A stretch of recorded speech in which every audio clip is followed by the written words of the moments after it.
क्यों पुलिस पारां ज़मींदार जी निजी जेल ते छापो हणी नाहक बांदी बणायल 21 हारनि खे बाज़ियाब करायो वियो आहे। तव्हांखे सिंधड़ी मां अपडेट कयूं पिया। पुलिस पारां ज़मींदार जी निजी जेल ते छापो हयो वियो।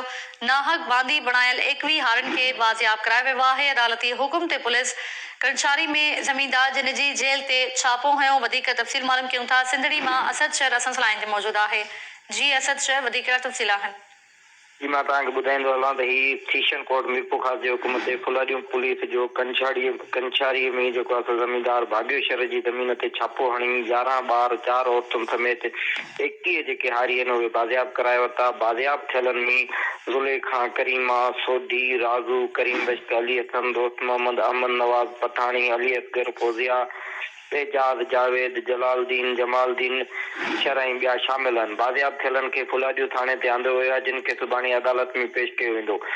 फिरियादी जेको दरख़्वास्त गुज़ारो सीशन कोर्ट मीरपुर ख़ास में शाहनवाज़ शहर, हुन ॿुधायो त बोर्ड खां पोइ असांखे जेको आहे ज़मींदार खाइण लाइ अटो कोन ॾींदो, बचा जेके आहिनि बुखनि ते पाह थी रहिया हुआ।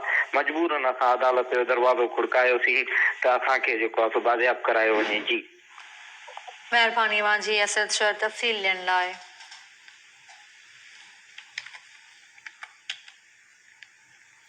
वफ़ाक़ी हुकूमत